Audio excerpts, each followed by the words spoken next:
Deixa eu convidar você para abrir a sua Bíblia lá no livro de Romanos, no capítulo de número 12.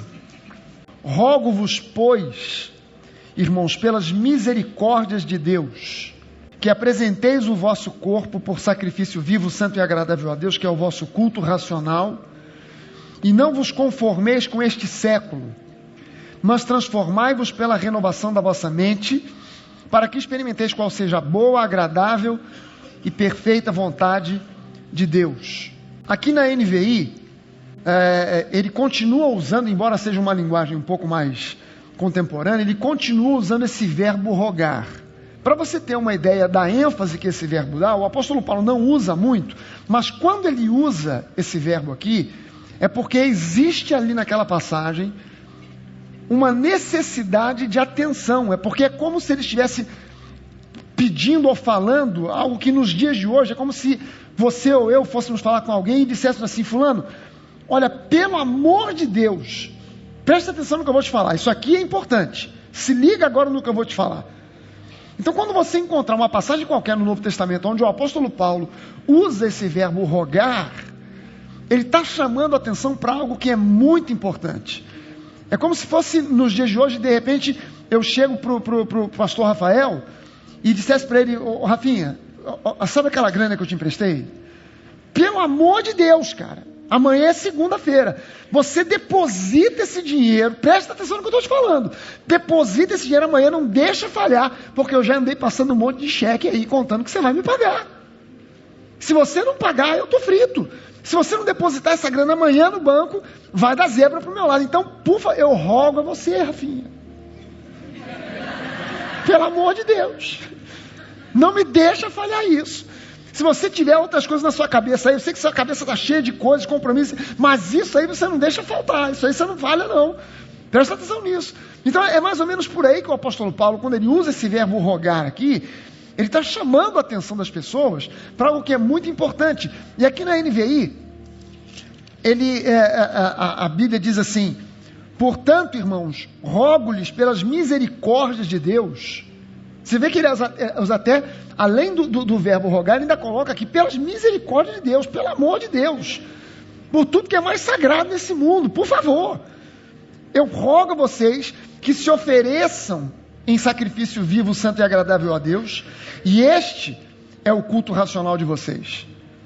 Não se amoldem, eu peço também que vocês não se amoldem ao padrão deste mundo, mas transformem-se pela renovação da sua mente, para que sejam capazes de experimentar e comprovar a boa, agradável e perfeita vontade de Deus.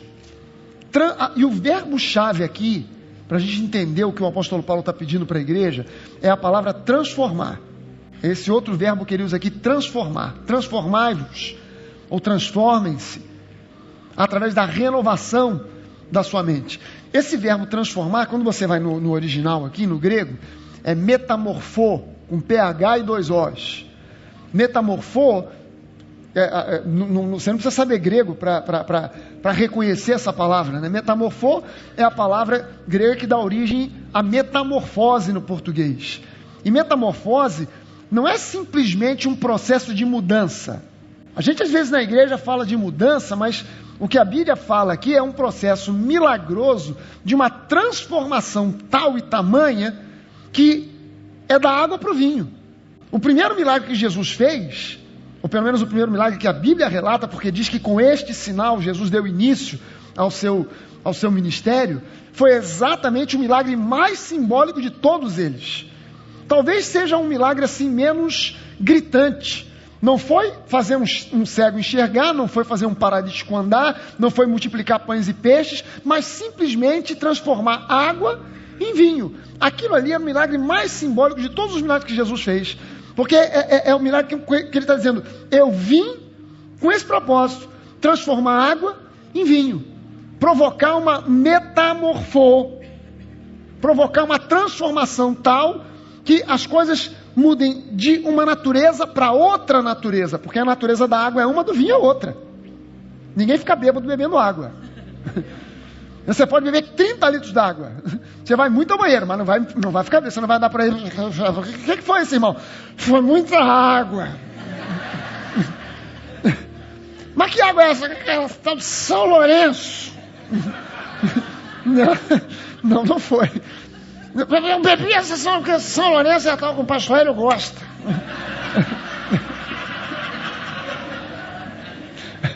Lá no gabinete do Elinho só tem São Lourenço. Mas ninguém fica bêbado bebendo, porque a água é uma coisa, vinho é outra. A transformação é metamorfose. E metamorfose, todo mundo, o primeiro exemplo que a gente aprende na aula de biologia sobre metamorfose é justamente o da borboleta, né? A borboleta, ela não nasce borboleta.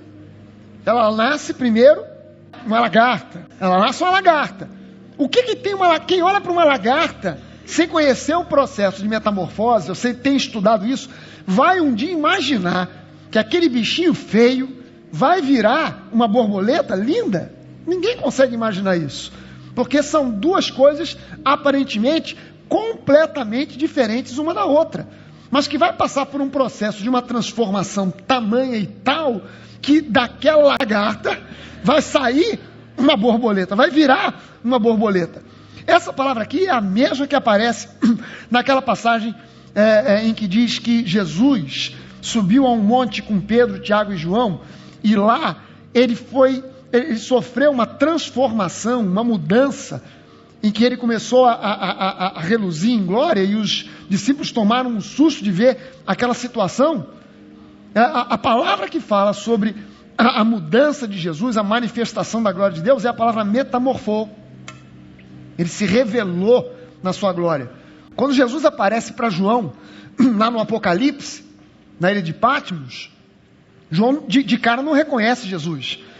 Por que ele não reconheceu Jesus? Porque ele costumava conhecer Jesus de um jeito. E agora aparece para ele um Cristo glorificado, um Jesus metamorfoseado, transformado, da água para o vinho. E João, quando olhou, não reconheceu de cara Jesus, teve que explicar. Sou eu, João. Jesus. Então, esse processo aqui agora, o apóstolo Paulo diz que ele precisa se aplicar a nós, a igreja. E é interessante que ele não diz assim: igreja, podem ficar tranquilos, porque o Senhor vos transformará.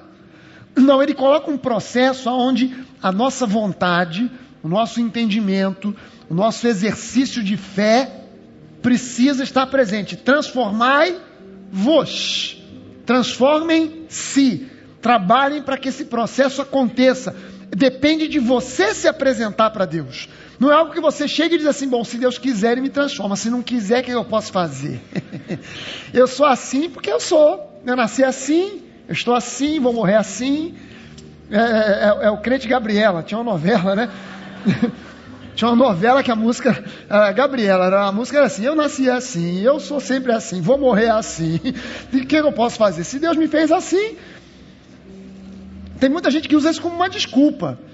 Não, se Deus me aceita, o pastor falou que Deus me aceita do jeito que eu sou. Não, peraí, Deus te ama, mas Ele não te aceita do jeito que você é. Ele quer que você seja transformado. Ele não se conforma do jeito que você é. Ele quer que você seja transformado. E ele usa uma palavra aqui, que nessa versão mais antiga diz, não vos conformeis.